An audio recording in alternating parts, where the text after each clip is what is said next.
This podcast is a member of the Place to Be Nation family. Visit us at placetobenation.com, the only place to be in your alternate universes where things in the world of professional wrestling went differently than the universe we live in today. Welcome to Through the Looking Glass. I am your co-host, Scott Criscuolo. It is July. It is very warm today here in the northeast of the United States. My co-host got this weather back in January. I got about 90 degrees of it. Well, I shouldn't say that. Anyway, let me bring him in. He is one of my favorites ever. I was just complimenting him on being as great as he is. He is an OG of the family, the Thunder from Down Under. Good evening, morning, afternoon, Mr. Dave Hall. How are you? Well, hello there. I'm doing well. You're sweating it out, and I'm trying to keep warm. It's a lovely winter's day down here in Australia. Now, as I've shared before, a winter's day in Australia, the sun's out, and it's a beautiful 19 degrees Celsius, which is just a very mild day. So, our coolness is no snow. You won't get snow near where I live. So, we're doing well down here. It's this time of the year in Australia. A lot of the kids are on school holidays, so I've spent the week trying to keep my two teenage sons from tearing each other apart and tearing the house apart. I've been refereeing wrestling matches literally sometimes. So you're your own Nick Patrick, or Dave, or Earl Hebner. Well, for me, Dave, my winters, you can change the Celsius to a Fahrenheit in my winters. But yes, it hit. I think it hit the mid 90s today here in Connecticut, in the northeastern United States. Like right now, it's in my time. It's about 20 to 10 at night on Thursday. I think it's about 2-ish in the afternoon Friday, and it's still 12. Yeah, it's still in the low 80s in the evening. So I got the air cranking. Hopefully, you don't hear it. If you do hear it in the background, I certainly apologize. Hopefully, we're coming through loud and clear. Life is good for me. Life is good for Dave. We love doing this show. Please follow us, placetobe.podbean.com. Please follow us on Twitter at PTBNWrestling. We do something every day. I think of you, Dave, when I do this, doing a few little plugs before we dive into tonight's subject. But I do something on the Twitter on our Twitter that I wish I hope everybody enjoys. It's called Wrestling Time Travel. Kind of fitting, Dave, to what you and I do here on the show. Because if you and I change history in another universe, I'm just bringing people through time. I do Wrestling Time Travel. So every day I go back through history to the 6 big promotions, North American promotions throughout history, which would be the WWF/E, WCW, ECW, TNA/Impact, New Japan, and Ring of Honor. And I go through those 6 promotions. I don't do AEW. There's just not enough years for it to matter. And I don't do newer stuff either. Somebody said, "How come you don't do GCW?" It's very hard to do GCW shows because they don't have a documentation of it. But anyway, and we go back through history and I put a list of the shows that happened on this day. I know a lot of people who have messaged me saying, you help me pick what I want to watch today on like Peacock or any of my streams, whether it's Impact Plus or whatever, or New Japan World or whatever. I appreciate that. That's cool. I'm glad that people use it as kind of a reference point. Oh wow, this happened today. As a matter of fact, Dave, on this date that we're recording, we can break the fourth wall. We're recording well, for me, it's Thursday, July 13th. For you, it's Friday, July 14th.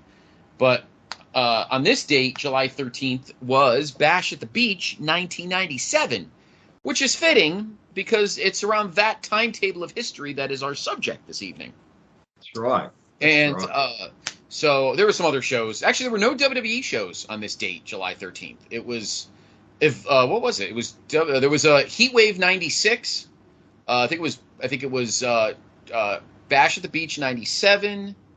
Evolve's 10th anniversary show in 2019. I think there was an Impact show too. Maybe it was Destination X or Victory Road or one of those shows. I think it was Victory Road 08 or something. I don't know. Anyway, the one that sticks out at me tonight is that on this date was Bash at the Beach 1997. because that window of history is where we are going through the looking glass tonight to another universe where something big didn't happen in the history of World Championship Wrestling. Dave, why don't you set the stage for us?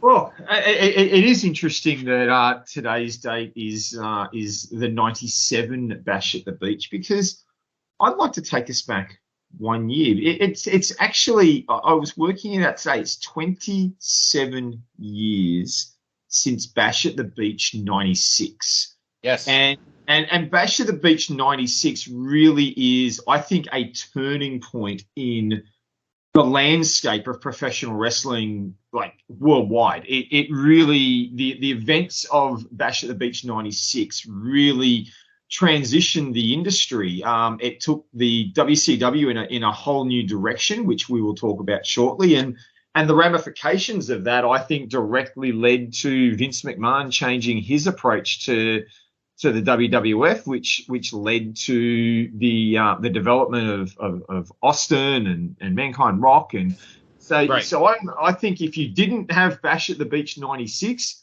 the wrestling industry as we know it would be a very different place. And we might touch on that a little bit later on the show. But if you're not picking up our drift, obviously, as I said, 27 years since Hulk Hogan came out at Bash at the Beach as the third man with Kevin Nash and Scott Hall, defeating the WCW trio of Savage, Sting, and Lex Luger, and ushering in the era of the New World Order.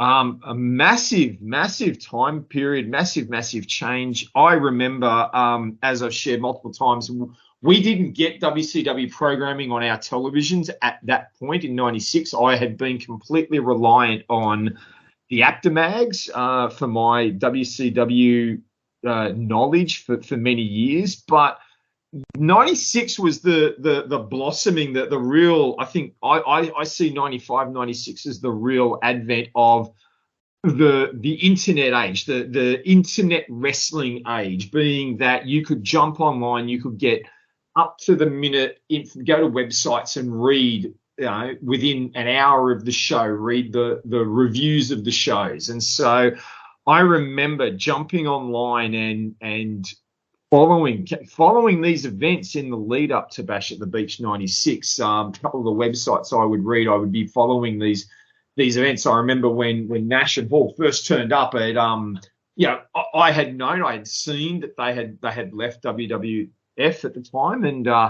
they were coming in, but that storyline became riveting. And I remember waiting for the reviews of Bash at the Beach to come online so I could see what happened. And I remember my pure shock at seeing that Hogan had come out as the third man and turned heel. And big change in the direction of everyone, him and the company, as I said. And massive. Where were you? Did you see this live, Scott? Is this a pay-per-view that you saw live? Was it something that was on your? I mean, it was on everyone's radar, but was it something that you've been following closely in the build-up? Believe it or not, Dave, I actually did watch this pay-per-view live. I did indeed watch it live. I don't know what interested me in it. Well, I mean, I loved, obviously, it's wrestling. And I think I mentioned this in past episodes. My fandom in the mid-90s kind of bounced around. When I was a kid, as we've mentioned in the past, in the 80s, my fandom was split between two promotions for two different reasons. I was obviously, growing up in Connecticut, I was a huge WWF fan because I'm in the wheelhouse, and I loved all the baby faces. I totally, as Scott Keith would say, drank the Kool-Aid, and I was a fan of the Orange Goblin, as Scott Keith used to call him. However, Saturday nights at 6:05, I would put on TBS, and I was all in on the Four Horsemen. Loved Crockett, and I loved all the heels. I would appreciate a guy like Dusty Rhodes later on in my life, but as a kid, I liked when the Horsemen beat the crap out of him. I liked when Ric Flair rubbed Ricky Morton's nose in the pavement. Like, I dug that stuff. But turn on the WWF, I was a big babyface. As the 90s dawned, and I went through high school, and I got into and I was in college in the early to mid 90s. I obviously I started to wane a little bit on the WWF 93, 94, not my strongest wheelhouse of WWF history. I was watching some WCW more. I was definitely watching ECW because I think all college kids who wanted something different, particularly when it was on in my neck of the woods, it was on at 2:00 in the morning on MSG, on the MSG network, local New York station, and I get home fairly drunk, watching some guy fall off a top turnbuckle and the whole crowd chanting "You fucked up." It was very different for wrestling. He was probably drunk too. Oh, JT Smith probably. Well, he thought he was Italian, so I don't know. Anyway, but I did have some interest because I did watch the Nitro from May when Scott Hall walked through the crowd during the Steve Dahl Mike Enos match. I think that's what I think. I knew it was Mike Enos. Yes, pretty sure it was Steve Dahl. It was. Yes. And was interested in the and I remember going to our friend's house and we no question bought Bash at the Beach. So I watched this pay-per-view. I didn't buy all the WCW. I didn't buy many pay-per-views back then because I was just starting in the workplace, so I was fairly broke. So I wasn't buying a ton of pay-per-views in the mid to late 90s. I started going over to my friend's house. I used to kick money in and we'd get food and stuff. That was starting in mid to late 98, but we would pick and choose our pay-per-views back in the day. And we definitely bought this one. And I don't think I watched the WCW pay-per-view again until Starrcade 97. But I remember very vividly. Now, I didn't guess that Hogan was going to turn heel. But I remember at the peak of the match when everybody was out and all of a sudden Hogan's walking down, I'm thinking, something's not right. I said that. I didn't say he was turning heel. I didn't say that. But I'm like, why isn't he more like excited? He's just kind of walking down, very sullen. He's not high-fiving anybody. He's not giving that look. I'm like, something's not jiving. Something's not jiving here. He's not acting like Hulk Hogan. He's not doing the histrionics and all that kind of stuff. He casually tore his shirt, and I'm like, something. That's what it is. So I'm not going to say, Dave, I'm not going to pretend like I knew, because I didn't. I'm not going to pretend. Some other people can say they knew, and you know that they're probably full of shit. But I just felt something weird going down when Hogan was walking down the aisle. Like he's not pumped. He's not excited. He's not acting like Hulk Hogan. Something's weird. That wasn't me saying, "Oh man, he must be the third man." I didn't say that at all. What about you, Dave? Did you watch it? I don't know if you watched it live, but did you think the same thing I did? I'm curious what our listeners think. Did anybody I'm not saying you looked at him and went, "Oh, he's got to be the third man." It just, if you look back and you watch that pay-per-view and you think to yourself, something just seems off with him walking down the ramp. Something's not right. Yeah. What were your thoughts?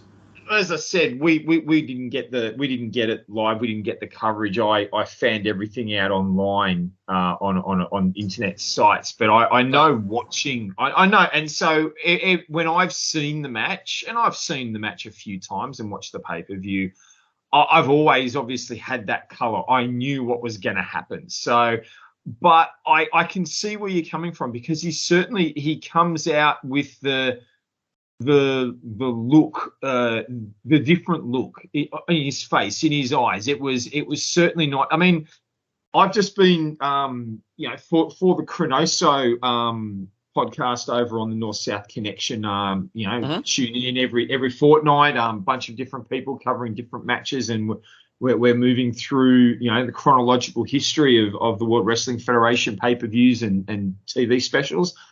We've just done WrestleMania 4, and I covered the main event. And even when Hogan comes out in the main event, and I've also covered the Honky Tonk Man Savage match at Saturday Night's main event, where he comes out.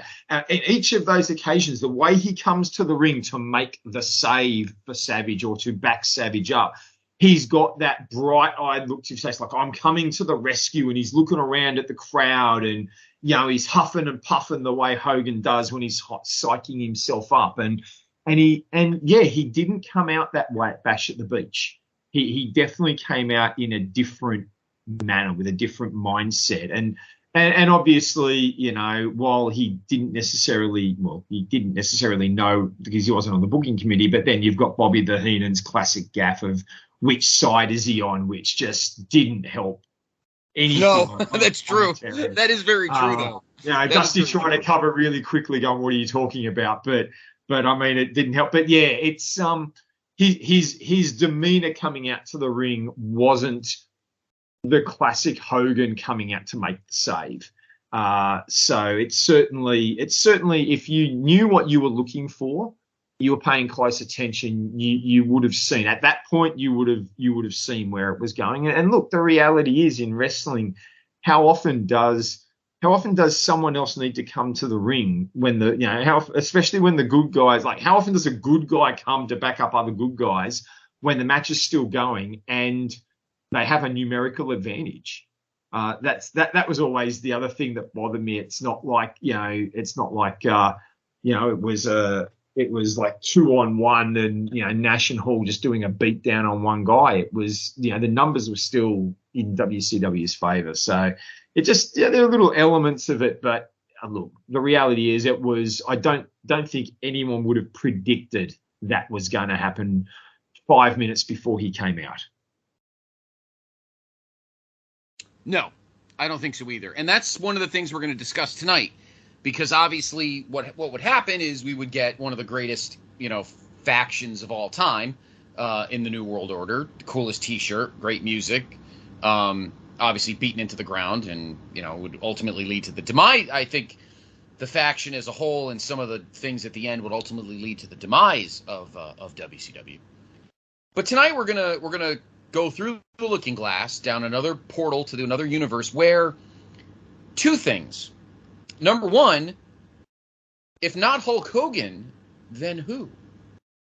And then number two, we're going to discuss what if there was no nWo at all? What if we're in an alternate universe where WCW was just business as usual through the Attitude Era?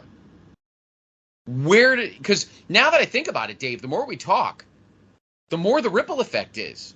Yeah. If WCW stays the way it is and doesn't dive into Nitro would still be going on. Is there a Monday Night War? Does WWF change their edge? Does ECW stick around? Like what? It's more than just WCW's creative. No, it's a lot.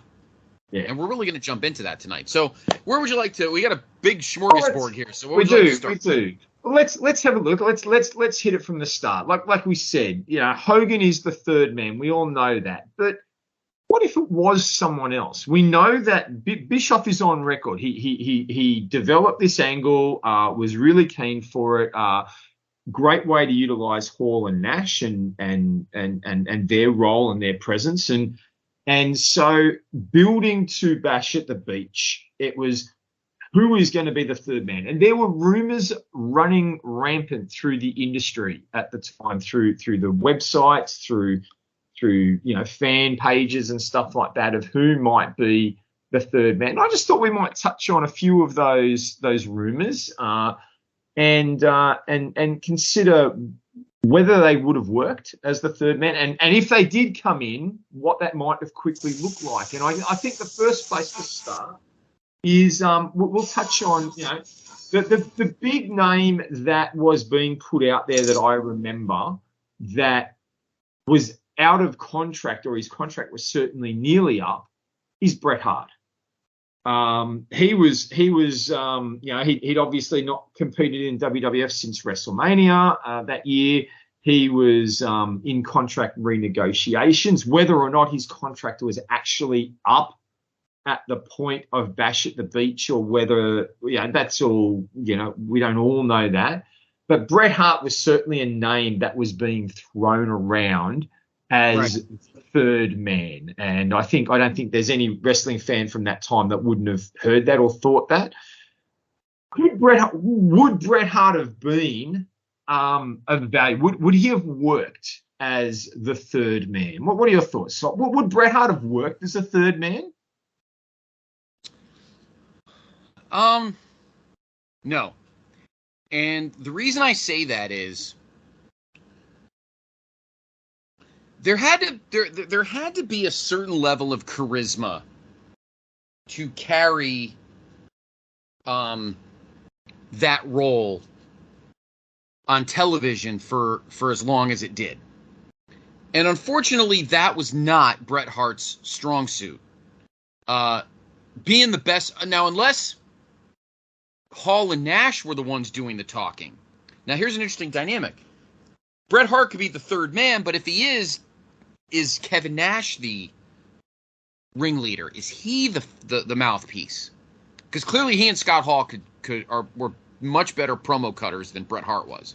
Bret Hart would have been like the guy that could just injure people.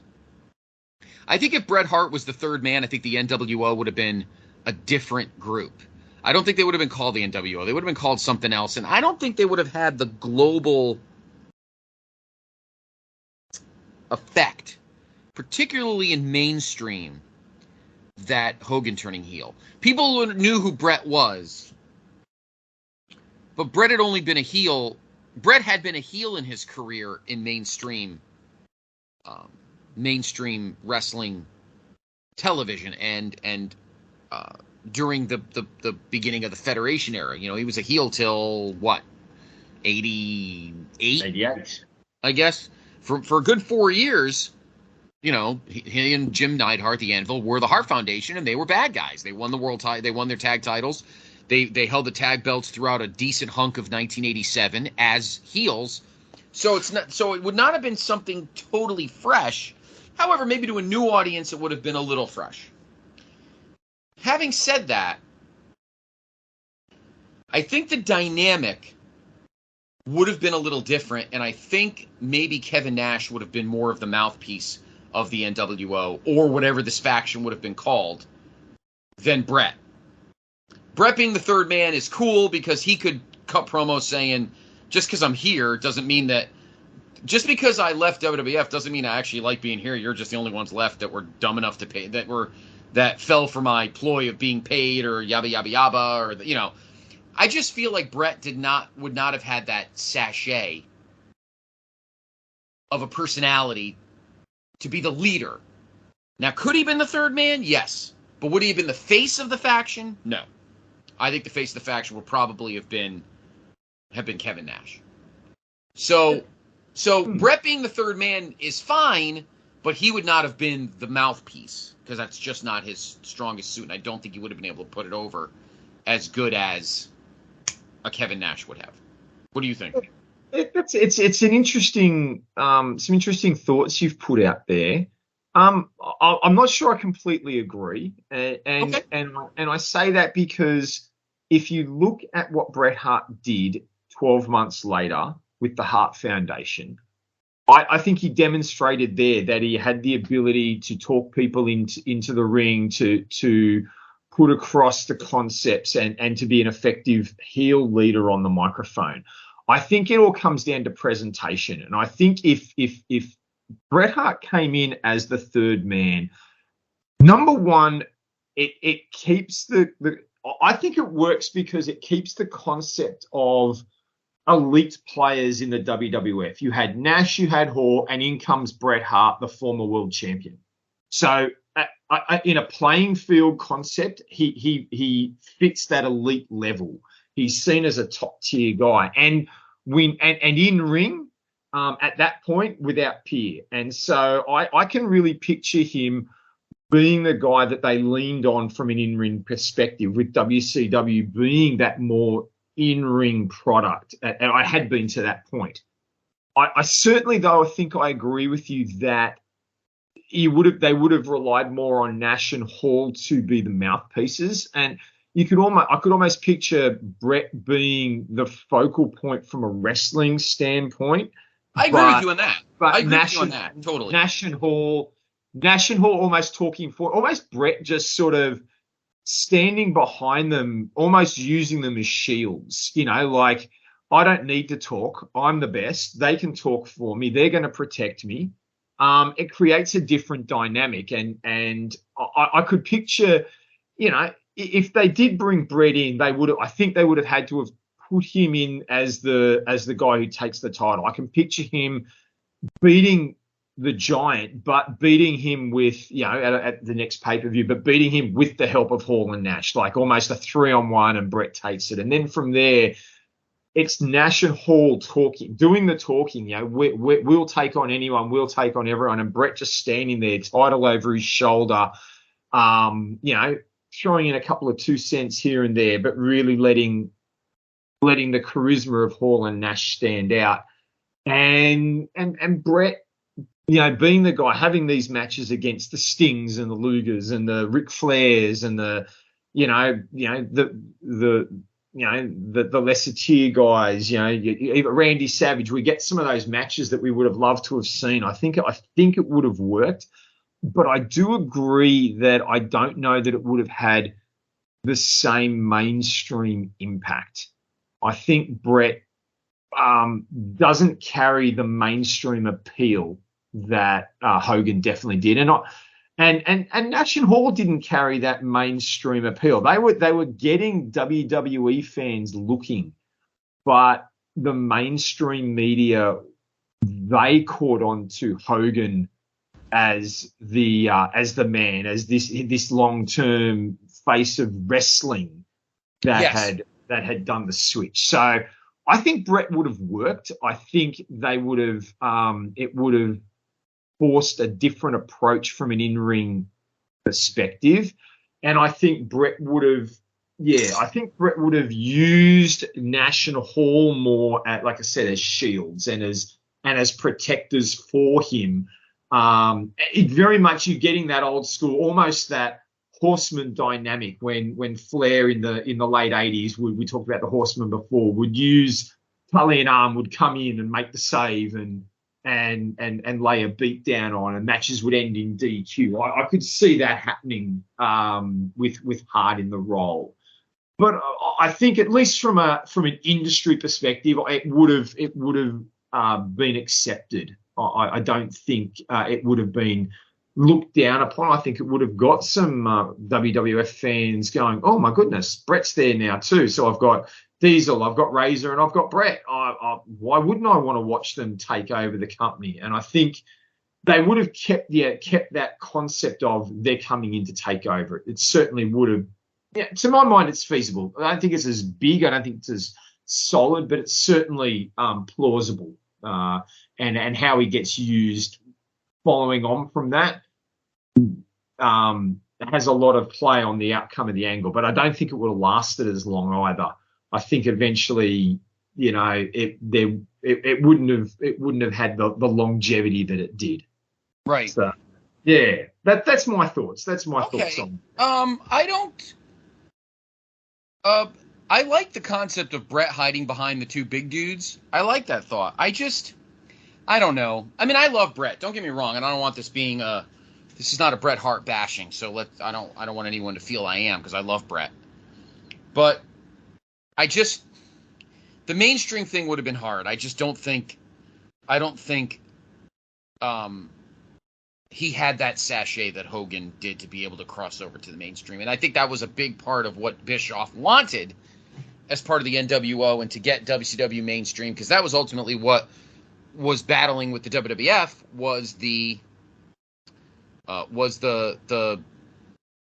mainstream situation and going to having a flamethrower like Turner and TBS and TNT. And I don't know if Brett would have welcomed that with open arms. I just can't. Sorry, Dave, I just can't wrap my head around that. But I do like the kind of crippler thing with no pun intended, but of being a guy that could just hurt people and using Hall and Nash as kind of muscle. I also don't know if the NWO or whatever the faction would have been called would have grown to the ridiculous levels it did, because I don't think every babyface would have got the crap beat out of it. I think it would have been different. I think it would have been a very different type of heel faction where we would have still had more babyfaces, and not every storyline would have had to do with them. That I think too. All right. Well, let me throw this name out there now. Okay. Now this one, I remember this name being thrown around at the time, but it was completely implausible because he was definitely under contract, because he was the reigning WWF champion. But I remember a name being thrown around of Shawn Michaels as the third man. Now, as ridiculous as it sounds, we've just talked about he and Brett would fit a very similar perspective. They are top guys in WWF coming in, and Shawn had the relationship with Nash and Hall. If it was Shawn, and like I said, he was under contract, it wouldn't have been, but it was a rumor. If it was Shawn, would that have been a better fit than Brett? Yes. Yeah. You know what you needed? Here's the thing, Dave, and I feel like I don't want to tip some of our other options we'll mention in a little bit. There needed to be some kind of legit sleaziness to the role of face of the NWO. You couldn't just be a bad guy. You had to be kind of a scumbag. And Hogan played a great scumbag. And I think Shawn would have been almost an even better scumbag, because in real life they both were kind of scumbags at that time. Yeah. So I definitely think that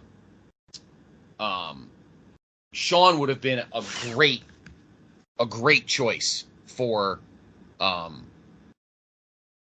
a leader, because he had the charisma, he had the promo skills, he was a good baby face, but he could be just as good of a piece of shit. And I feel like we almost kind of got that with DX, because I think a lot of people probably thought to themselves, geez, because there were a lot of rumblings that Shawn wanted to leave, and then it ended up being Brett leaving in '97, but by then Hogan was firmly entrenched, obviously, as the boss, so that wasn't happening. But had Shawn left and they did go to the NWO, or he did go to WCW, and he ended up being the third man, I think both companies would have been very different. I think both companies would have been very different. Because I think Shawn being in WCW would have been very unique for him. And I think if he was a guy that's like, I'm only here to take your money. I mean, I don't really give a shit about any of you stupid hillbillies. Do you think I'm here because I want to beat the WWF? No.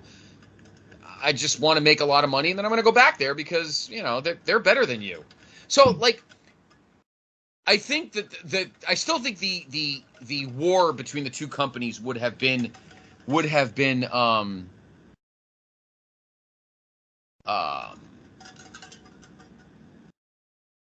always been something in the making, just because that was Bischoff's obsession. So having Shawn at the face of it, I think would have been actually pretty great. Because he does have that level of sleaze scumbagness that I think would have put over the faction, whatever that may be. Plus, it's the Clique. Shit, they'd have called it the Clique. Yeah. Yeah. So you're looking at three guys who legitimately love each other as family. And I got to tell you, Dave, that may cause a bit of I think eventually X-Pac would have definitely gone. And listen, let me tell you something. Say the same thing happens. They all leave. The curtain call happens. Triple H is by himself, and he's eating the plates of shit. After the curtain call, he loses his shot at the King of the Ring. Stone Cold ends up winning King of the Ring. Maybe he says, you know what, Vince? Go fuck yourself. I got my friends. I'm going there. And the entire clique goes to WCW. Now, there's something completely different that we haven't even thought about. You've got the clique in the South, where they're all fucking hated anyway, probably. So now you've got a completely different dynamic. It's not just, three fake guys that were in WCW or whatever, and Hogan was treated poorly, blah, blah, blah. Now you've got five guys who everyone knows are best friends. This is not their company. And I think Bischoff would have probably ended up being a babyface. I think Shawn would have been like, no, Eric, you're not in the clique. Like, Hogan liked having Bischoff as his little pygmy. I think Shawn had been like, nah, this ain't working. Nah, sorry. That's it. I think one of the keys there with Shawn is that Shawn in WWF was always viewed and always presented as slightly higher than Hall and Nash. He was Nash's buddy, but he had been ahead of Nash in the pecking order when Nash first came in and was his bodyguard. Then they were friends. And then, Michaels was beating Diesel, on his way out. So Michaels had always been presented as probably the dominant one of the three, a leader of the three of that group. And so coming in, he certainly would have fit that leadership role. I certainly agree with you that Bischoff wouldn't have been able to be a part of it. And I think you throw in the political impact backstage that having the click there would have. I think where the impact of the end of Michaels being the third man long term would be felt is that I think a lot of the behind the scenes issues would get played out on camera. And then, I don't know that Bischoff could have controlled these guys in the long run. No. And then how do you play it? How do you play Michaels, Hall, Nash, and Waltman? He was coming and he was on his way. We know he came only a couple of months later. So Waltman was on his way too. Right. So how do you play the political figure with those four and then trying to juggle the ego of Hogan and Savage and then the long-term WCW guys of Sting and Luger and Flair? I think there would have been some significant issues that would have developed. I think it would have helped garner a bit of publicity. I think in the long run, the war would have. I think you could have had a war. I think it would have really come across as a war, but it would have been a war that was happening both on screen and behind the scenes in a major way. And I don't know if that would have been in the long-term interests of the company. I think that it would have created a lot of turmoil that may not have been able to be overcome and possibly would have led to the downfall of the company earlier, sooner rather than later, because in the end, whose ego gets massaged? We know the Clique had a massive ego. We know Michaels had a massive ego, especially 96, 97. Oh yeah. Yep. And if he's in WCW, he's not wrestling in a casket match against the Undertaker, and he's not injuring his back. So therefore, he's not getting forced retirement in January 98. Yep. So Michaels is around. He's going to be playing his games. The Clique are going to be wanting their way or the highway, and then Hogan's got creative control. In the end, something would have had to have given, and I don't think it would have worked politically long term, but I think the impact in the moment would have been bigger. I think you would have got a lot more eyes from the WWF in. I think you would have had people going, oh my goodness, they're all there. So yeah, I think it's an interesting one. As I said, we know it would never have happened because Michaels was under a lock-stock contract and he was the champion. But it was definitely a rumor out there. So let's have a look at a couple of other ones, maybe not to the same level. Here, I'm going to throw a couple of names out. These are names, like I said, these were names being thrown around at the time. Davey Boy Smith, the British Bulldog, was thrown around as a potential third man. How does that sit with you, Scott? That would have been awful. Once again, you have a guy who has been a heel before. So I think the novelty of him being a bad guy was not there. He'd only just turned heel in WWF. He'd only just in the last 12 months. That is true. That is true. That is true. I don't know if he would have been a good face of the company. I think the British accent, I think, would have gotten in the way. I think he'd have been fine as a complimentary player in the nWo, but I don't know if he would have been a good front man. So my answer to that would have probably been nah. I don't think that would have worked. What do you think? No, I agree. I mean, look, if he was to come out in the moment as the third man, I'd certainly think there would have been a bit of, oh my goodness, it's Davey Boy Smith, it's the British Bulldog. He comes out, power slams a couple of guys, but then it really, the whole angle then just is in the long run is going to fall onto Hall and Nash, because the thing about Davey is as much as I long-term fan, love the British Bulldogs, love the Heart Foundation. Was always a fan of Davey Boy, but he doesn't have the charisma or the in-ring ability of Brett, of Sean.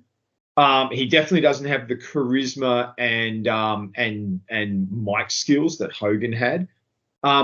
Davey Boy would fall into the role of, he'd have to fall in the role of Nash and Hall's backup. And that's all he'd ever be, Nash and Hall's backup. And so then the angle has to rely on Hall and Nash on their own. And as good as they were, I don't know that it ever would have had the impact if it was just the two of them playing. They were big name guys, they were top guys, but there was always, can two guys really bring about the chaos that they were able to do with three? Bulldog would have been nothing more than he would have ended up playing the role that a Scott Norton or a Buff Bagwell ended up doing.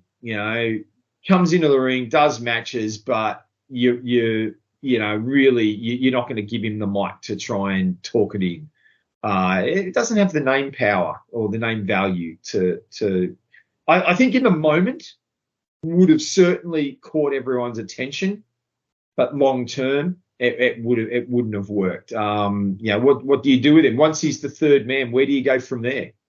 He's not going to be vying for the world title. He's not going to be vying for the US title. Really, does he team with Hall while Nash goes for the main belt? Davey Boy was always best as a tag team wrestler. I don't think there's any doubt about that. You could rely on him to work the tag division, but that just isn't going to be. And that's the role Hall and Nash sort of played. They were running the tag division, but they weren't in there to run the tag division. They were doing a lot of other chaotic things with top name guys. Bulldog couldn't have carried that. No, he couldn't have. I agree. All right. Well, let's go with the fun one. This is the one everyone who's listening has been waiting for this name to come out, because it was rumored. I've heard Bischoff's podcast where he's talked about even the rumors of this guy and how they ever came about. He doesn't know, because he said he never even had a conversation with this guy. But it was out there. And if anything, was probably the most the name that guys like Dave Meltzer were throwing around as the most realistic possibility of the third man. And that is none other than Mabel. Men on a Mission Mabel. Bring out him wrapped to the ring. Oh, can you picture him trying to lumber to the ring as the third man? Oh my God, that would have been absolutely terrible. I'm just picturing it. Out he comes and Schiavone's like, look, who is that? That's, and they wouldn't be able to say Mabel. What are they gonna? Nelson? Nelson. It's Nelson. And Bobby just looking at literally Bobby just going, who is that guy? Oh dear, is that your brother, Dusty? No. Oh, that's just, oh God, terrible. I just don't see how he could even fit with. He doesn't fit with Nash and Hall. He wasn't a top guy in the WWE. No, he wasn't. He was never any good on the microphone. Nope. His in-ring skills are beyond abysmal. I mean, are you truly bringing in Bash at the Beach 96? We are 12 months removed from what had to have been the worst ever match in wrestling history at that point, and possibly ever at SummerSlam. SummerSlam 95, Diesel versus Mabel. Yep. Would you want to bring in someone who is known to be a bad wrestler? I just can't see it working in any way. He would have just been another heel. He would have just been another bad guy, and nobody would have cared. Nobody would have cared. He would have just been mid-card guy. Maybe he could have joined the faction sometime later. Sometime later, once it was established and they needed another, big guy. But this is just no. If you had kept the premise, and I know the initial premise being presented was the nWo was initially it was WWF Invasion. That's how they were presenting it. While we know that's not where they went, that was certainly how they were implying that Nash and Hall were invading. And Hogan fit that image. He was one of WWF's top guys. DiBiase comes in, Six-Pack comes in. So these guys, if you were keeping the concept of ex-WWF guys only, then like you said, you could bring him in at that, as sort of the sixth or seventh guy, as just another invader. But if he'd come out at Bash at the Beach, I think the crowd would have shit on the match. They would have turned on it instantly, and not in a good way. Totally. No, it would have been absolutely. It would have been dreadful. It would have been absolutely dreadful.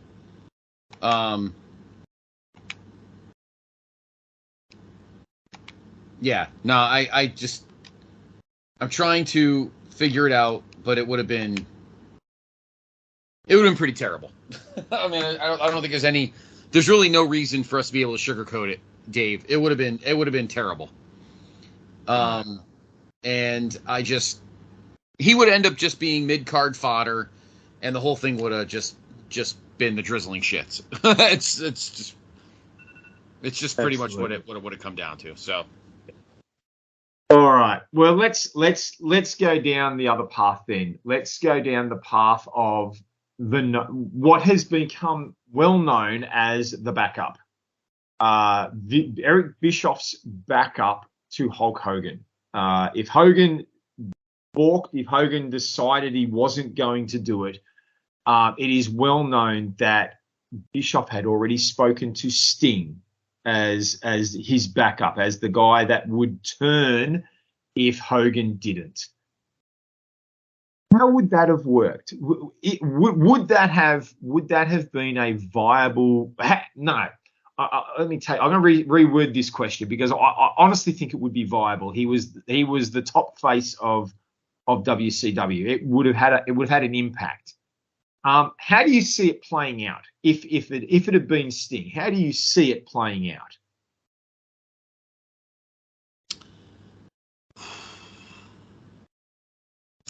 Well,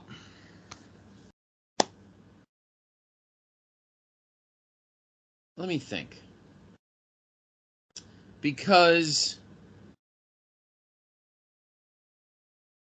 here's the thing with Sting.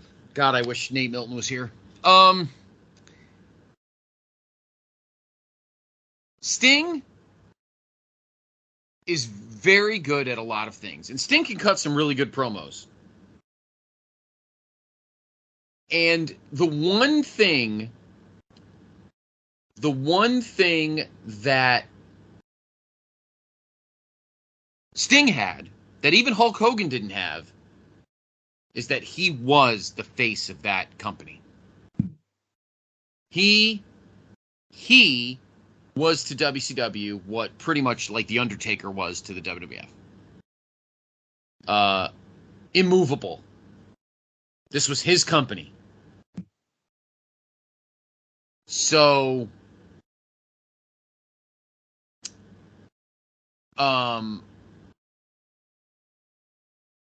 Had he turned his back on WCW and joined this faction, I think it would have had ramifications far beyond what the company ended up being anyway. Nobody wanted to like Hogan anyway, so it was a natural progression for him to be the bad guy and be anti-WCW. But when the guy who's the face of the company, the face of the brand, the guy that's been there since 1987 and has never vacillated, Dave, as the guy that all the kids loved. He was the Ultimate Warrior without the baggage. Yeah. And it would have been epic to see him stand in front of that ring and go, I just don't care about any of you anymore. I sit here and I slave and I bust my tail and I get my ass kicked by all these guys over the years, and we're still number 2. I don't want to be number 2 anymore. I want to be number 1. And if that means that I just got to leave all of you fans in the dust because you're fairly useless to me, so be it. These guys came here because they want to make money. And guess what? I want to make money. And this place always treated me worse. I'm always got the short end of the stick. I'm always the one who, has to support other guys. Nobody supported me. I had to do the supporting. And I'm the one that trusts people. I'm brought in the Lex Lugers, and and in the end, I'm the one that usually got boned. Well, guess what? The days of me being everybody else's doormat is over. I'm going to take what's mine in this company, and none of you little crappers are going to stop me. I don't trust anybody in this company anymore. I don't trust that fat bastard Dusty Rhodes. I don't care about Eric Bischoff or Tony Stupid Schiavone or any of these other idiots that have been sitting around pretending to like me because I was their gravy train. Like, he could have gone on this whole tirade, Dave, about how you all used me. You're all users. And I didn't get squat out of the deal. I just became used. It's just that is, I'm just picturing that promo the way you do. Let me set, like, that promo you just delivered. Imagine it on the back of this. So we've got our match playing out. Hall and Nash versus Sting, Savage, and Luger. We don't have anyone leaving the match injured. You know, Hall and Nash have their dominant period like every tag match would have. Anyway, you get the comeback, WCW comeback, and here's, maybe you've had a ref bump, and here's Luger. He's got Hall up in the rack, and maybe Savage and Nash are fighting on the outside of the floor, and Sting is trying to revive the referee, and clearly Hall is submitting. Everyone can see it. Nash has got him on. Nash puts him down for a minute, and as Nash puts him down, Sting stands up and grabs Luger from behind and drops him with the Scorpion what becomes the Scorpion Death Drop. The first time we see this move, he drops him down as the ref is waking up. He puts Hall on top of Luger. They get the pin, and he stands there with Hall and Nash. Does the promo that you've just laid out there. You guys have done nothing for me. I played second fiddle. Hogan came in, got the title shots I deserved. Savage came in, got the title shots that I deserved. Luger, you came in, I backed you and I supported you, and I got nothing but trouble for it. And I want what's mine. I want what's mine. And so you go next month. He steps in the ring with the Giant. He beats the Giant for the title at Hog Wild, and then you start to build. Then Hogan can come back, and he wants his shot. And Sting, whether it be at Starrcade or Halloween Havoc or wherever you want to do it, Sting one-on-one against Hogan. Sting is the heel, and Sting beats Hogan.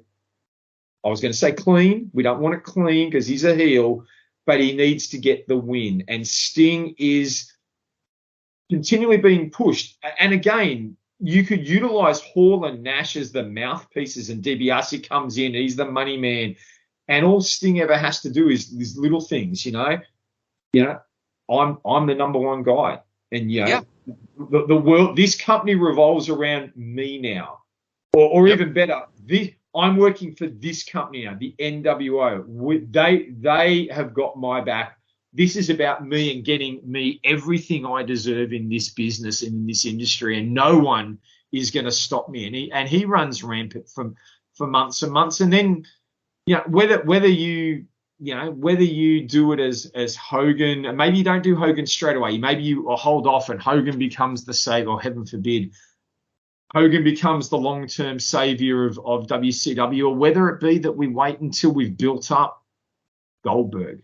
I know that came, and I'm obviously thinking ahead. Like Sting just does the dominance. He battles Luger, he battles Savage. He just takes everyone down, and then you get the natural development of Goldberg. The lightning in the bottle moment comes, and then you can build to Goldberg being the one to dethrone Sting and start to turn the momentum back to WCW. I think it would have been a fantastic storyline. I mean, TNA kind of did that with the Main Event Mafia, but by then, I mean, obviously, Sting was older, their bloom had kind of fallen off the rose and that kind of thing. But I think Sting and Goldberg would have made great business together. And the one thing about Sting that Bischoff should have realized, Dave, you could trust him to do business. Yeah. Totally. Yeah. And I think Starrcade 97, well, it would have more been probably Starrcade 98. Yeah. But, yeah. I mean, Sting as a heel it would have been such a unique thing. Like it was for Hogan, it was such a unique thing. You could have run with it. And I could almost see Sting, I'm seeing ties to the way Roman Reigns has become as the head of the table, the tribal chief concept. And while it's a different concept, you've got this idea of Sting stepping up and going, I'm the guy, I'm the player, I'm number one, and everyone else he works at everyone else and he manipulates. Yeah, in the end, it looks like he's actually manipulating Hall and Nash and getting them to do what he wants. He plays them more than Hall and Nash playing everyone else. He's brought them in to help him. You could play it in this longer term story that you could see it playing in a similar sort of role of Sting just becoming this dominant player for so long, waiting for the right person to come along to dethrone him, and everyone waiting for that right person, who I reckon would have ended up being Goldberg. But I think it would have been money. I think it would have had the same. They could have done a lot of what they did because of who Sting was. They could have done the invasion concept that we're taking over new company. DiBiase is the money man. Their own things. You probably could have done it and not needed to bring Bischoff into it. But even if Bischoff wanted to do it, that would have fit as well, because it really plugging Sting into that role. I think would have had just as big an impact because of who Sting was. In fact, maybe even slightly bigger, because as we said before, there was an element of the fans that the WCW fans weren't all accepting of Hogan. He didn't have all the adoration of all the WCW fans. There were a lot of people that didn't like him, but Sting was adored by all. And if Sting had turned, it would have had a bigger impact on the audience than I think Hogan turning has that big effect of who he was in the industry. Sting turning would have affected more younger fans, I think. Yes, I agree. And just imagine all those kids from back in the day who had the face paint, who, little stingers and that whole thing. Like, that was just perfect for him to say. And as for you little kids, listen, you still want to wear my shirts, you still want to paint your face, feel free. It's just going to cost you a little more money. Actually, a lot more money. But even transforming, like transitioning, then like the whole Crow face paint, the black and white face paint. If he'd gone to be the face of the NWO, how fitting that face paint would have been as a part of the change of image to take over that black and white element. It would have been an NWO look, and Correct. it would have just been fantastic. He could have. I mean, talk about creating a new, like a new persona and finding a way to get in the head of WCW as a whole. Like, they would have been absolutely bushwhacked by how do we respond to this? Like, here's Bobby Heenan, who's told us for years that Hogan was a selfish scumbag. So we all should have realized that Hogan was only here to use us. But with Sting, where do you get the logic, Dave Hall? Where's the logic? You want to talk about being absolutely befuddled, and that just sticks in your craw, whether you're a fan or an announcer or a ref or any way you want to write it. You completely befuddle the audience. Why Sting? We know why Hogan would have done it, because he's a selfish prick. But why you, Sting? You've never been this way. Since when did you become so selfish? And then he, again, well, since this company never backed me up, I was only here to bring in other people to get ahead of me. You all used me because you thought I was the nice guy. Sting's not going to get pissed if we ask him to do this or, take a bullet from Vader or whatever, or get his ass kicked by the Horsemen. Like, Sting's not going to get mad. He'll just do it. And eventually he could say, no, I'm not doing it anymore. This is about me. And all you little brats who are dumb enough to buy my shirts and because you wanted to see me get my ass kicked, you're just as guilty. Make the kids feel like crap. Yeah. That's what it comes down to. And where were you? Where were any of you when I was being attacked by the Horsemen? Where were any of you where I was being beaten up by Vader? Where were any of you when Hogan came in and took my title shot? Where none of you were there, and he could turn it on. Where were you, Luger? Where were you, Savage, when I was being attacked? You guys didn't come out to help me either. I was always there for you. None of you were there for me. And Hogan, you were the same. And really, really pin it on Hogan. You were the same. You came in and you used me, right? And I've had to sit here and watch it, and I've had enough. And now I'm going to use you. I'm going to use you, Hogan, to get to fill my pockets. I'm going to beat you. I'm going to beat Savage. I'm going to beat Luger. I'm going to beat every single person in this company. We're going to drive this company into the ground, and the New World Order is going to reign supreme. And then, do we get, like, how far does it go? Not that we're going to, like, how far does it go with Sting? Do we get to a point where,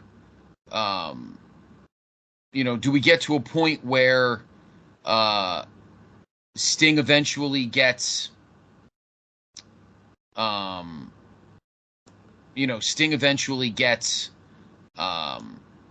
kicked out, gets taken over, and return babyface?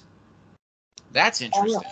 That's interesting. I could see it as the like I said, I could see it playing similar to, you could play it similar to how the Bloodline has gone, where Sting becomes the dominant force and sees himself as the number one guy, and then it's Hall and Nash, you get in line or you're out.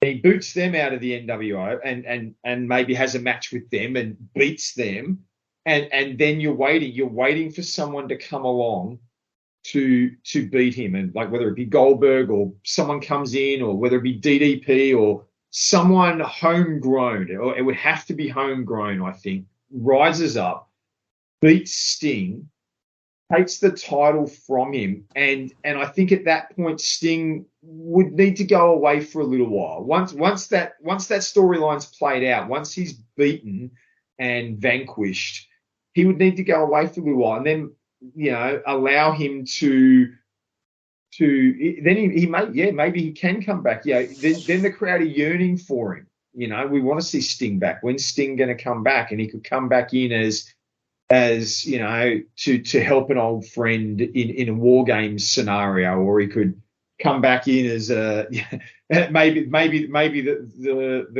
turnaround at some point. Someone gets challenged, go find a partner, and we'll meet you at at whatever pay-per-view it is, and Sting is the mystery partner coming out to battle the new big villain. You'd have to send him away for a little while. Right. Yeah. But it opens possibilities. Would Sting now here's the thing, Dave, to stretch out here with Steve Borden and Sting as a person. Is he the guy? Because remember, ultimately, and I mentioned this multiple times, ultimately, Bischoff wanted to go mainstream. He wanted to get the wrestling out to the masses, in his war with Vince. The only drawback is Sting that guy. See, Hogan was just he understood the mainstream. He did movies and Vince got him out there. So Hogan understood that. Would Sting have understood that? Because we have to remember, this storyline goes beyond just the company. So what do you think? Can Sting do what Hogan did for the company, having Rodman and going on Leno and all that kind of stuff? Could Sting have been able to do that? That's a really good question. And I don't know. My first instinct is to say no. I don't think he has that. But I think if the storyline had been allowed to play out, and if it was working, and if it was drawing in publicity in the longer term, it might have been something they could have parlayed into. But I don't think it would have been as soon. You wouldn't have had people jumping on the bandwagon as quick as they did. But I think it's certainly a Sting. Sting is the sort of guy that he could do the mainstream publicity well, because he was well spoken, and without the face paint, he's not a bad looking guy. He never, he was always, he always well spoken and well dressed and well presented. I think if Bischoff, the advantage that they would have had is they would have had Turner Media to draw on, and maybe Bischoff could have utilized that as if the groundswell developed and they were getting an audience, they were getting a rise in ratings. They could certainly have used that to play into it. But I don't know that it would have been as quick. I don't know that they would have been able to get as much mainstream publicity as early on as they did with Hogan, because just Hogan's name value came from before he was at WCW, which I think in the long run is why it worked. We get back to the original situation. It's why Hogan works so well in that role of that heel turn that no one saw, because he had been the face of wrestling. And when you thought of wrestling, you thought of Hulk Hogan in the late 80s and right through that mid 90s. Even though he was in WCW and it certainly wasn't as big as he'd been in WWF. Any fan, any lay fan, any lapsed fan, any fringe fan of wrestling, they knew who Hogan was, and not everyone knew who Sting was. Exactly. I think there was a little bit, but not like Hogan would have done. So that's the only thing that might have held back the Sting choice, was that maybe from a wrestling perspective inside the pro wrestling bubble, I think it would have been very successful, because I think all those years, the little Nate Miltons of the world that love their Stinger would have been just kicked in the teeth. Where Bischoff ultimately wanted to go mainstream, I don't think they would have trusted that Sting could have branched out like that. Now, I might be wrong. Maybe he would have. But just historically, I feel like that I don't know if it would have. You know, that's the tough one. And I've heard other names like DDP. That would not have worked. Not at that point. No. He hadn't come into his own yet. Yeah. I think the two best options that we've discussed tonight, other than Hogan, obviously, would have been Shawn and Sting. I know you're a little higher on Brett than I am, but we both acknowledge that Brett would have had his pitfalls. You and I have different opinions of his pitfalls, but pitfalls nonetheless. But I think the promo skills that we always felt when he was a babyface, Sting maybe fell just a little short, would have definitely stepped to the fore and stunned all of us if that was the case. Absolutely. You know, out of nowhere. Yeah. So, no, I agree. You know? I agree. Yeah. So there we go. There we go, everyone. The third man. I think we've had some interesting thoughts in that, and some interesting possibilities in how that might have played out. And I think we're all grateful. We're all grateful that we didn't have Mabel as the leader of the NWO. I think Bischoff is grateful for that too. But so. Before we move on to our next element for this episode, with more NWO considerations happening, Scott, anything to plug? Anything? What's on the horizon? Where else can? What are some of the shows that are coming up that you want to just throw a couple of plugs out for? Well, of course. Listen, the PTB Wrestling Network, all reliable. We always have the best in great wrestling content. I want to, and I think this is a guy, Dave, I'd like to have on our show sometime in the future. There's a guy that, and I really want to talk about him, because I feel like he's forgotten and sometimes not thought of. But my buddy Luke Jennings, who is the host of two weekly shows here on our network, the Continental Wrestling Memphis Wrestling Cast, which is every Saturday afternoon at 2:00, and then the Monday Night Project, which drops every Monday morning at 9. It's two fantastic podcasts. One goes back to classic Memphis TV, Jerry Lawler years, late 70s into the early to mid 80s. And then Monday Night Project is a look back at Raw or pay-per-views in WWF history. And they bounce around. It's not chronological. And I really want everyone to really listen to those shows. They're really good. Luke works very hard. He does a lot of audio, and he puts in a lot of fun stuff. They're really good. Again, the Memphis Continental Wrestling Cast, that drops every Saturday afternoon at 2:00, and then the Monday Night Project, which drops every Monday morning at 9 a.m. Sometimes it's at noon, but it's definitely every Monday. Obviously, we have the other news that's really that has kind of everyone has kind of noticed on the feed, is that we have the return, although a different schedule, of NWA Crock and Roll. Sean Kidd is back. The show's a little different, but they're going to continue on their quest through the end of 1988, and we very much look forward to that. You'll keep hearing that here on the network. It'll drop. It'll be on Fridays again, but it'll depend. You might be surprised. It won't drop, obviously, on the Fridays that main event's on, but It's definitely back. So those are the things, Dave. We have great shows all up and down the dial, from the obviously the mothership, the Place to Be podcast, to Place to Be Nation's main event, Highway to the Impact Zone, obviously the NWA Saturday Special, and all of the great shows we have here. Pod of Honor, me and Steve Willie, of course, this wonderful show, duh.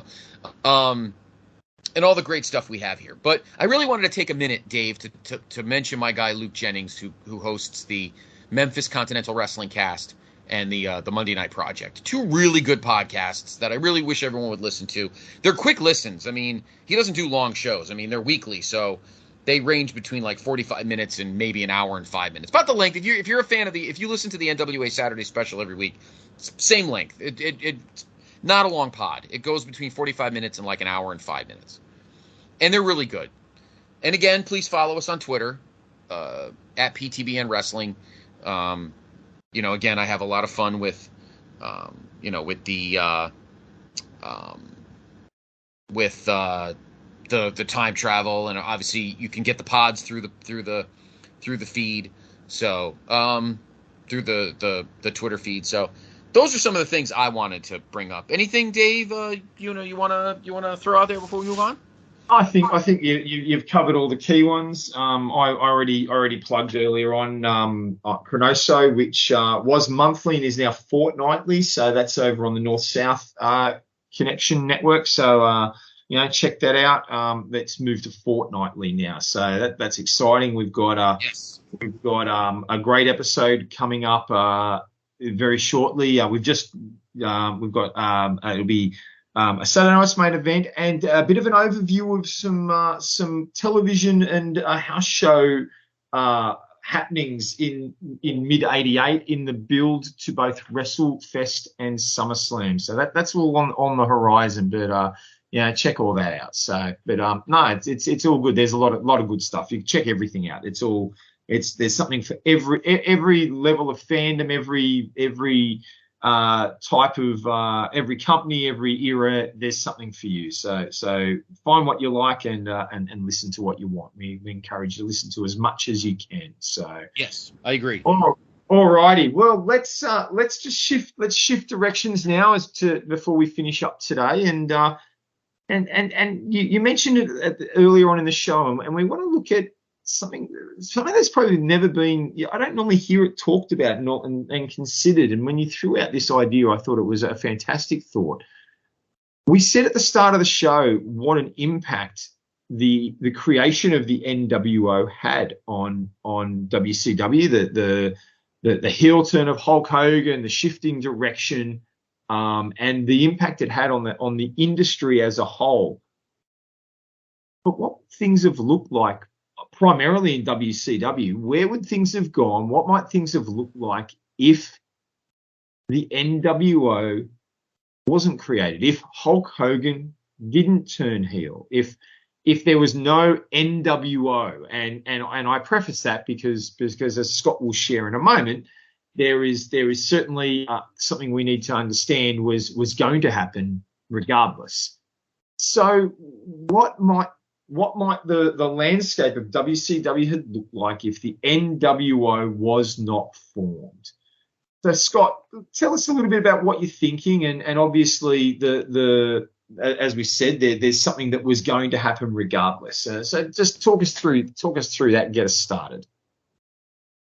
Well, one thing that needs to be remembered is that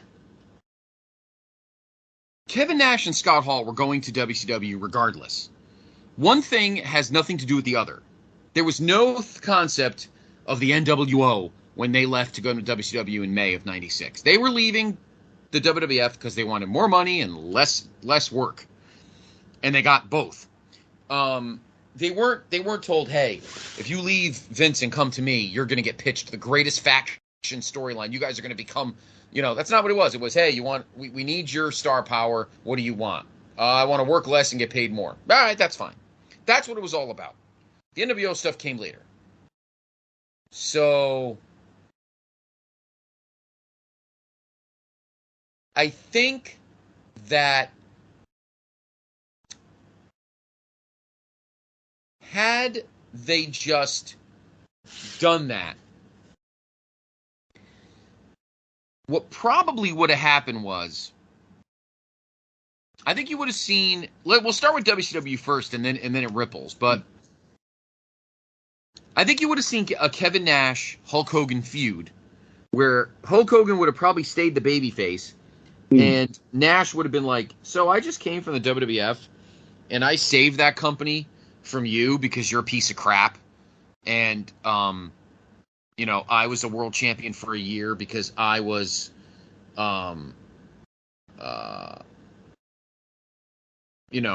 I saved that company from bankruptcy," which obviously was a lie, because they were still in the shitter when he left. Because I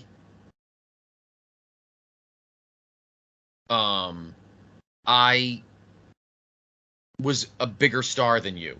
And now I've come here to WCW because I'm a bigger star here too. No one cares about you. And this whole thing, and then I think they wouldn't. I don't think we would have seen a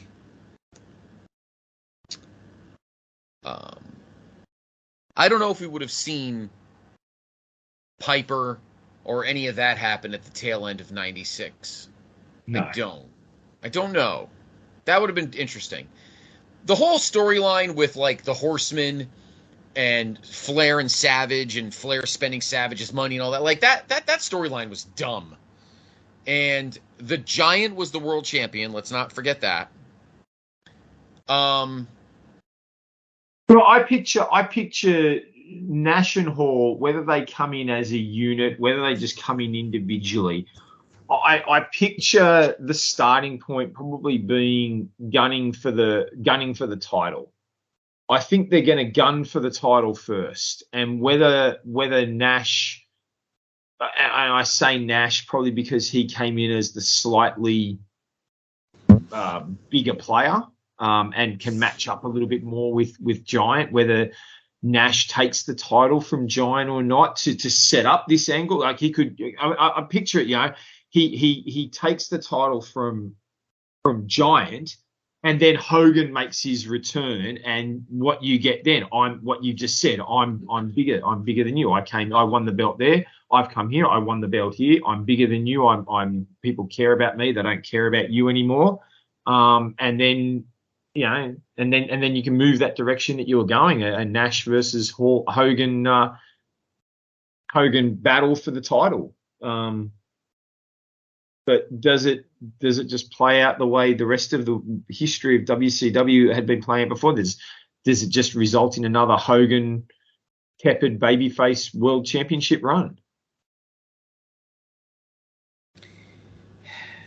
Yeah, and we've already seen that through the first, couple of years, since he arrived in May of '94. We've spent 2 years with him as champion, and what did we really get out of it?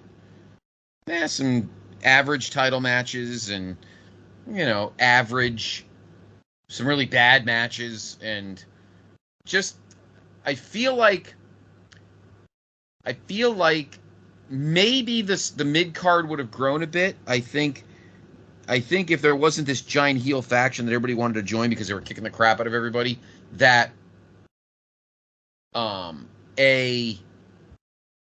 a Dean Malenko and Eddie Guerrero, Jericho, Ray, those guys, I think, would have seen some more light at the end of the tunnel. I still think a DDP would have grown. The tag division was still good. I feel like those things still would have happened, but I feel like WCW would have just kept doing its thing, and there wouldn't have been anything special. There's no focus. Like there was something about the NWO that created a focal point that everything started to work around. And without that, like you said, Nash is doing his thing. Hall's battling the Horsemen, or maybe he's battling Sting and Luger. They're doing the usual things that we see all the time. New guy comes in. If they come in as a heel, they find the baby face that they're gonna that they're going to try to make their name off. The Stings, the Lugers, the Savages, and the Hogans. And if they come in as a baby face, they find the heel that they're trying to save people from. Whether it be the Horseman or Giant or whoever. But it just becomes another played out same old. Right. And I mean, maybe Sting eventually becomes the face of the company that he deserves to be. Maybe there is some type of a faction that comes from it. I don't know. But here's the other thing. If now we go outside the box here, Dave, so follow me here. If WCW kind of stays with the same, thing that they had going on, the WWF would not have felt so rushed to have to change the way they do things. And I feel like if the Attitude Era, if there was never an Attitude Era, now this might be a whole different show, Dave, that we may have to go down. What if the Attitude Era never happened? But let's just quickly glaze on it, because it's worth noting that if the tone and the structure of WWF does not change because WCW doesn't change, is Brett the guy that Vince stays with? And Sean decides, I don't want to be here anymore, I can't stand this guy, and clearly you still want to do cartoony, gimmicky junk, and I guess I'm going to have to get out of here. And maybe he does eventually go to WCW. And maybe the clique is formed. Or is Sean stuck because he knows that Hogan and Hall, Nash and Hall would have to gain some sort of cachet with the company so Sean could be protected from whatever, if you know what I mean. So if the tone and the culture in the WWF doesn't change to the Attitude Era, does Vince decide, I will stick around with Brett and just renegotiate his deal? Yeah, look, that's a good. Well, would he have even needed to renegotiate the deal anywhere near what it was? I mean, part of the issue, and part of the issue is without the NWO, you don't get. I don't think you get. I think the reality is you don't get the interest in WCW that it garnered.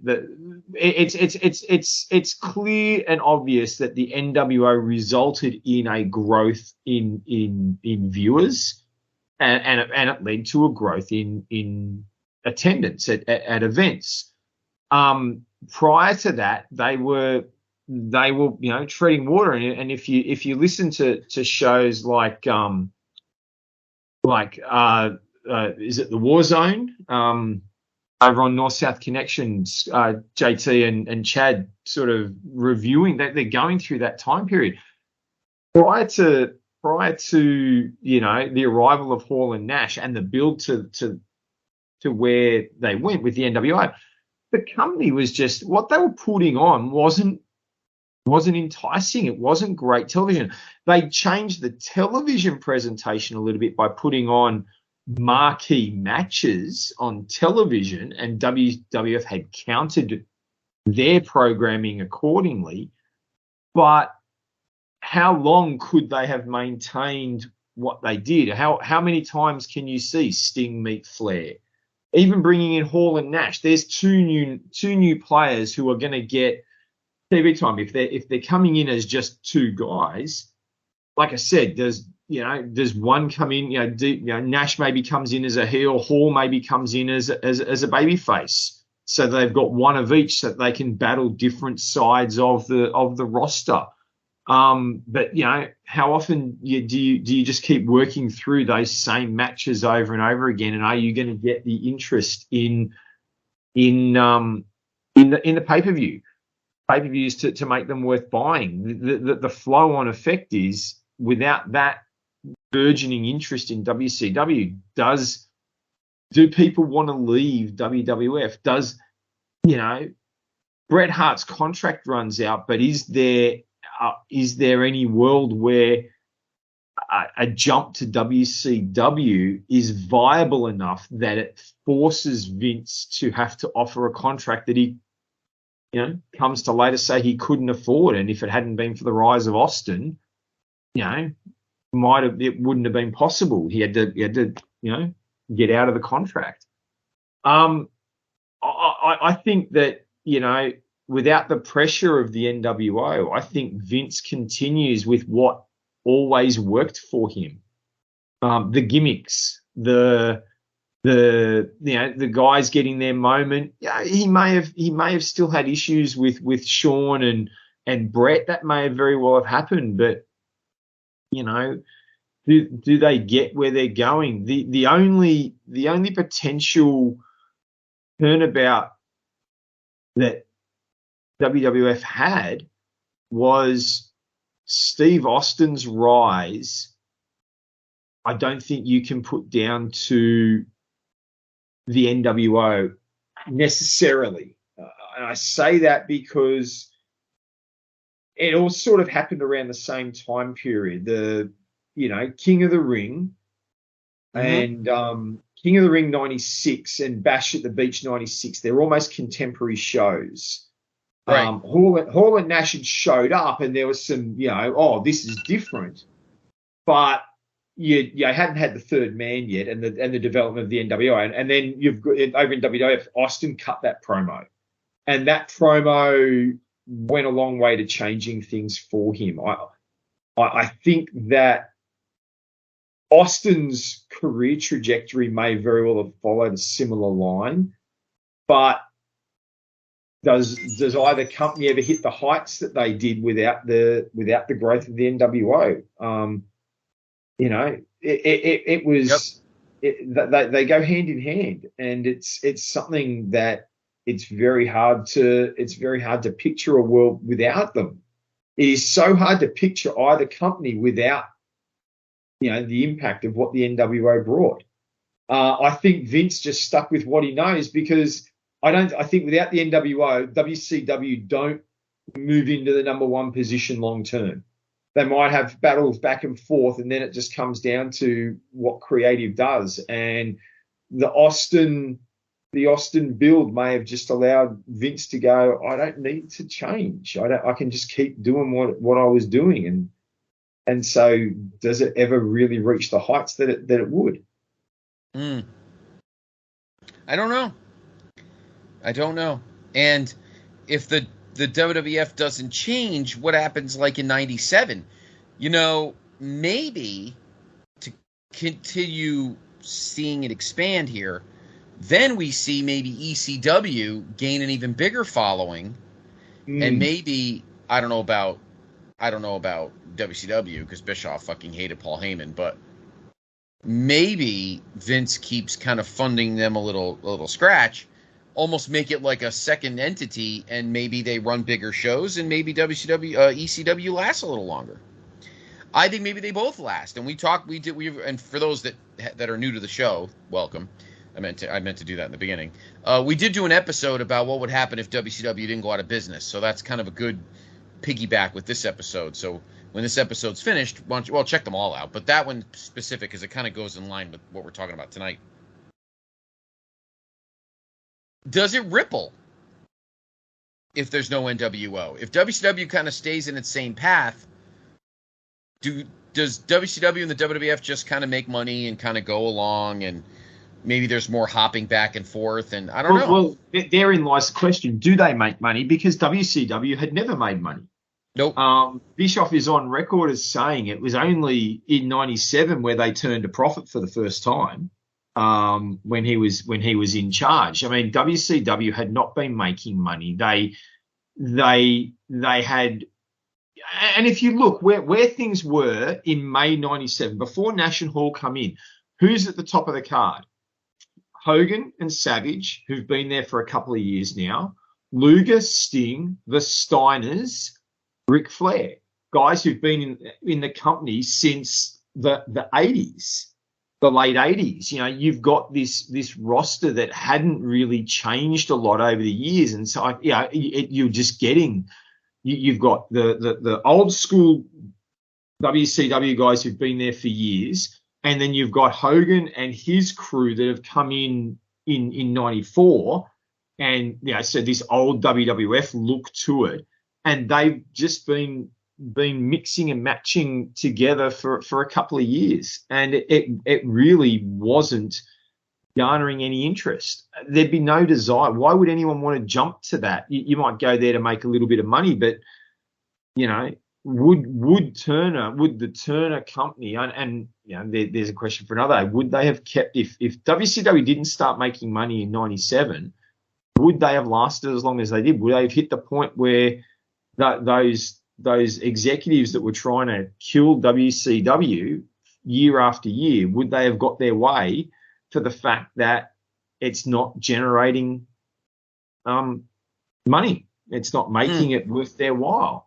And then, and then look, the beneficiary of all this would be, I think, ECW.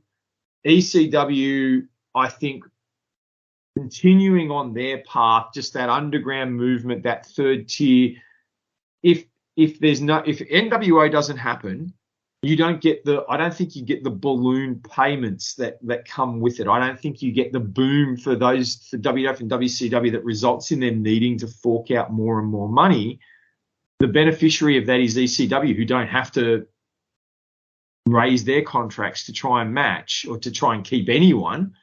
And so they can play with a smaller string budget for a lot longer than they do. Maybe they last a few more years. Mm-hmm. Maybe they don't. I mean, ECW always struggled to turn a profit too. Maybe they don't, but they might have had that, and maybe a few other guys go to ECW just because of the creative freedom and the creative benefits that came from working with Paul Heyman. Maybe they go, I want to go and work for Paul. Maybe some of these guys these Paul Heyman guys that sort of are out there, maybe they're going, I've done my stint in WCW, now I'm going to go and have a spell in ECW and do my thing there and ply my trade for a while rather than sit on these contracts that might not have come about.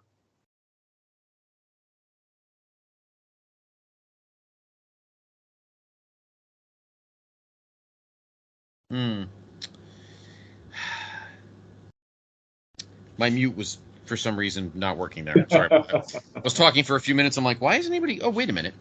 Let me get backtrack. So, fiscally, because that's ultimately what it comes down to.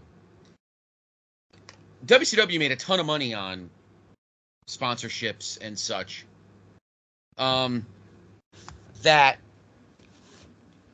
That stuff would never have come. I mean, they would have had, like, Slim, maybe Savage still would have had Slim Jim and that kind of thing, but and WWF had their sponsorships. But that would have lasted them here and there, and they probably could have stayed above water. But I have to tell you, maybe, you're quite right, Dave, maybe WCW doesn't last all the way to 2001 if they don't get that boost of the NWO through the mainstream. WWF would have coasted because they had so many built-in deals with USA, and they would have been all right. I think they would have weathered the storm. Maybe with Stone Cold and his emergence, regardless of the NWO, the WWF may have gone a little sharper, but maybe not as sharp.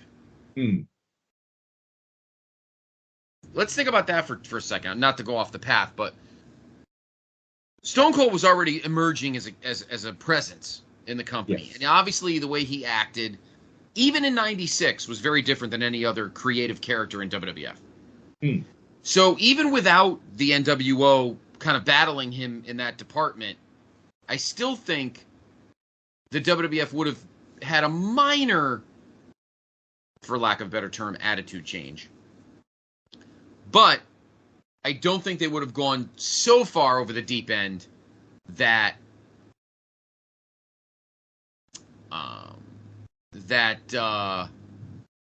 You wouldn't have got Sable flashing her breasts. You wouldn't have got Nope.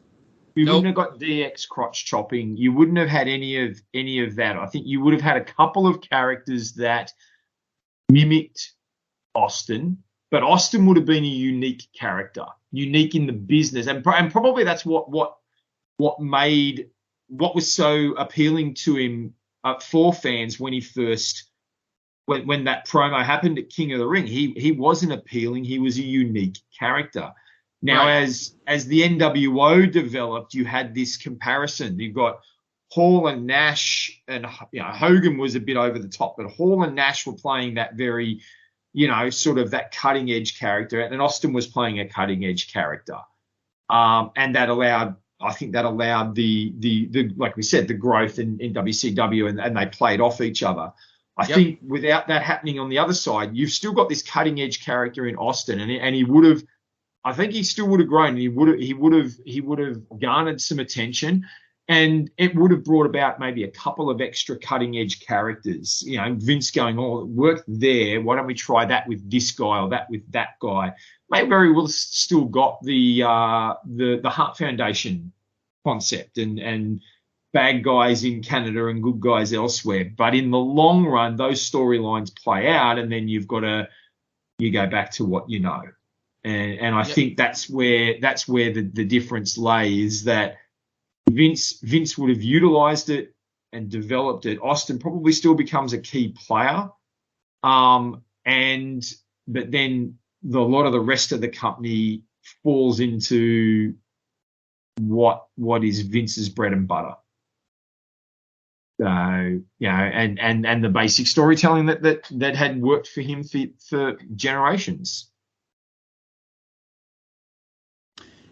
Exactly. And I don't know if he would have had the wherewithal to be told by a Sean or whatever that I need to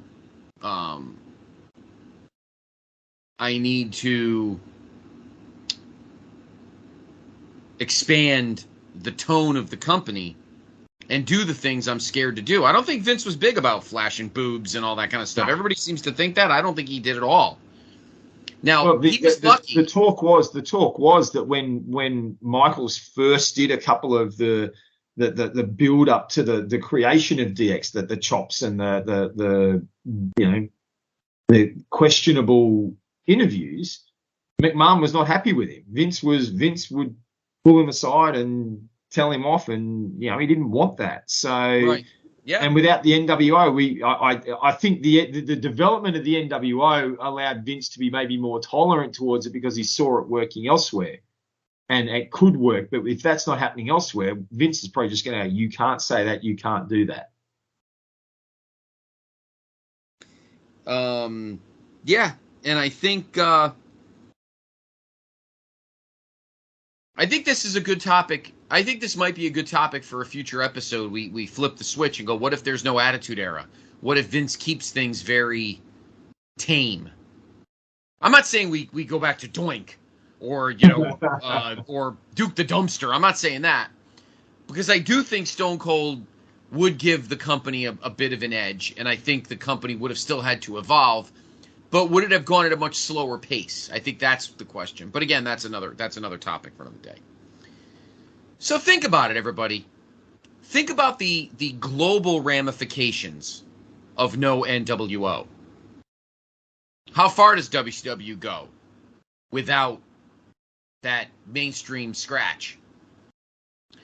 Does the powers that be, the Turner brokers, remember we're not getting rid of the AOL Time Warner deal. That still happens, and they hated wrestling regardless of what the storylines were. Would they have survived anyway without that mainstream money? How does the WWF react or evolve in 1996, 1997 if they don't have as big of a threat from WCW? And what about ECW? And do we get a TNA? Do we get a Ring of Honor?